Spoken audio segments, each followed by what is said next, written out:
wabarakatuh. Nama saya Rehana Zakia Zulfian, NIM 1906018, mata kuliah Sejarah Pemikiran Ekonomi. Saya akan membahas mengenai bab 9, yaitu aliran sejarah. A. Serangan terhadap metode klasik. Pemikir klasik secara eksplisit mengakui bahwa manusia pada hakikatnya memiliki sifat serakah yang dikembangkan melalui paham utilitarisme yang dinilai terlalu sempit. Menurut doktrin aliran sejarah, motif orang dalam bertindak tidak hanya berdasarkan pada motif laba dan kepentingan pribadi, tapi juga dipengaruhi oleh motif-motif yang beraneka ragam. Pandangan kaum klasik perekonomian sebaiknya diserahkan pada kekuatan pasar. Pemikir aliran sejarah menolak argumen pemikiran klasik bahwa ada undang-undang alam tentang kehidupan ekonomi. Penganut aliran sejarah tidak percaya pada mekanisme pasar bebas klasik pada umumnya meminta kesepakatan untuk campur tangan pemerintah pada perekonomian. Pemikir aliran sejarah tidak setuju dengan anggapan kaum klasik dan neoklasik bahwa prinsip ekonomi berlaku secara universal. Keadaan ini disebabkan prinsip ekonomi dipengaruhi oleh adat istiadat, tradisi, agama, nilai, dan norma. Pemikir aliran sejarah dengan gencar menyerang metode pendekatan deduktif yang digunakan kaum klasik dengan metode induktif historis. Mereka mengumpulkan kenyataan ekonomi dari sejarah. Bagi pemikir sejarah, hukum ekonomi tidak berlaku universal, tetapi bisa berubah sewaktu-waktu sesuai dengan keadaan dan masalah yang dihadapi. Tokoh-tokoh aliran sejarah. Yang pertama, Friedrich List. Friedrich List memperoleh pendidikan di Jerman. List mengatakan bahwa kita bisa mengambil keputusan tentang perkembangan satu masyarakat dari data sejarah, dari cara mereka berproduksi.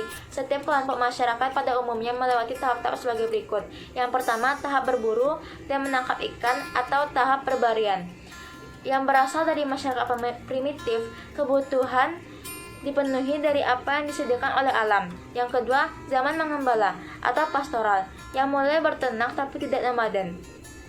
Yang ketiga, zaman agraris, ketika masyarakat mulai menetap dan bertani secara subsisten.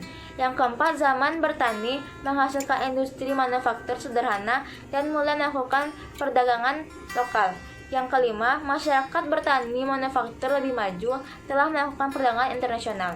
Menurut List, sistem perdagangan bebas yang ditunjukkan oleh kaum klasik hanya cocok dengan negara yang berada pada tahap kelima.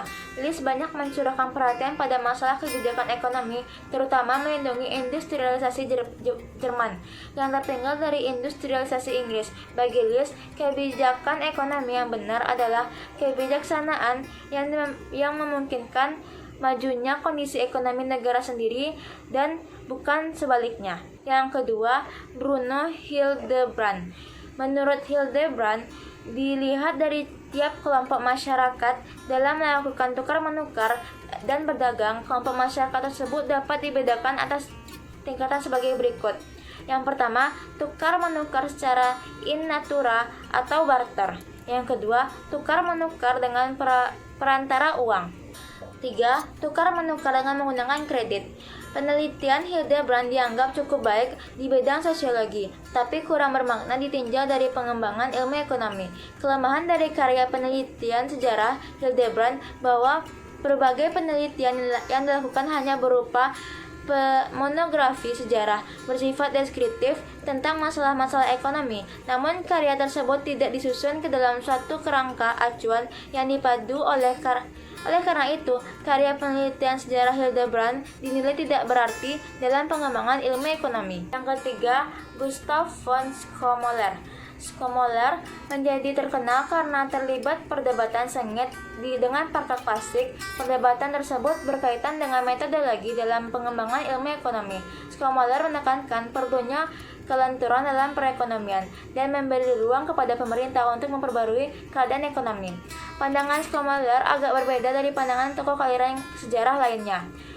Menghendaki berbagai kebijaksanaan di bidang ekonomi, Schomoller menghendaki agar kebijaksanaan di bidang ekonomi. Schomoller menghendaki agar kebijaksanaan juga menyangkut politik sosial, juga kebijaksanaan untuk meningkatkan kesejahteraan kaum buruh. Untuk mencapai tujuannya, Schomoller beserta rekan-rekannya mendirikan forum untuk menghimpun pemikiran-pemikiran untuk menghadapi berbagai masalah ekonomi dan sosial.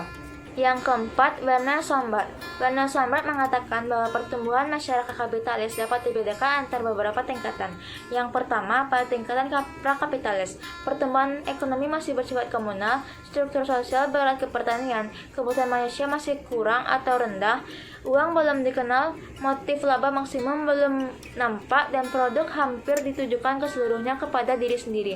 Yang kedua, pada tingkatan kapitalisme menengah, kehidupan ekonomi walaupun masih bersifat komunal telah mulai memperlihatkan ciri-ciri individualisme.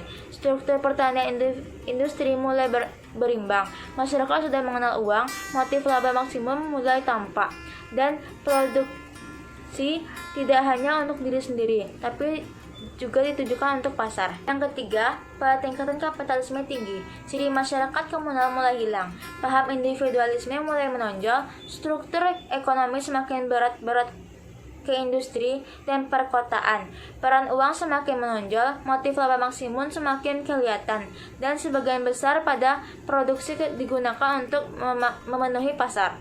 Yang keempat, tingkat kapitalisme akhir, yang ditunjukkan kepada ciri-ciri sikap individualisme sangat tinggi, tetapi kepentingan masyarakat tidak diabaikan. Industri meluas ke padat modal, uang kartal dikenal juga uang giral, motif laba maksimum sangat tinggi, tapi juga dipertimbangkan penggunaan laba untuk kepentingan masyarakat dan produksi pasar. Yang kelima, Max Weber, seorang ahli sosiologi dalam artian luas, di mana ilmu ekonomi dan sejarah ekonomi oleh Weber dimasukkan sebagai bagian dari ilmu sosiologi. Walaupun ia ahli sosiologi, tekanan utama dalam pembahasannya adalah ekonomi.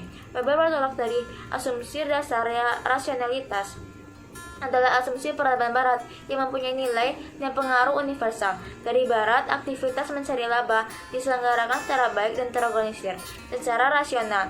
Sistem perekonomian kapitalisme yang diwujudkan dalam perilaku ekonomi tertentu, perilaku ekonomi kapitalis, menurut Weber bertolak dari harapan keuntungan yang diperoleh dengan menggunakan kesempatan bagi tukar-menukar yang didasarkan pada kesempatan mendapatkan untung secara damai. Hasil pengamatan Weber menunjukkan bahwa golongan penganut agama Protestan, terutama kaum Calvin, menduduki tempat teratas. Ajaran Calvin tentang takdir dan nasib manusia menurut Weber adalah kunci utama dalam menentukan sikap hidup para penganutnya. Bagi penganut Calvin, berdasarkan ajarannya, keselamatan hanya diberikan kepada orang-orang terpilih. Ini mendorong agar orang-orang bekerja keras agar masuk ke dalam golongan orang terpilih tersebut. Yang keenam, Henry Carey Corey. Henry Corey seorang pemimpin golongan proteksionis dari US. Ia tertarik dengan aliran sejarah, sebab ayahnya adalah teman dekat dari Friedrich List.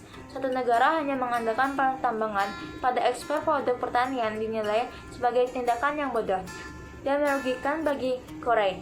Hanya petani bodoh yang secara berkelanjutan mengekspor barang mentah dan menerima imbalan tukar produk lain dalam jumlah yang sedikit.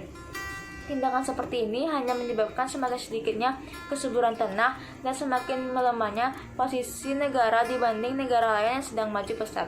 Sekian penjelasan saya mengenai bab 9, yaitu aliran sejarah. Lebih dan kurang saya mohon maaf dan terima kasih. Assalamualaikum warahmatullahi wabarakatuh.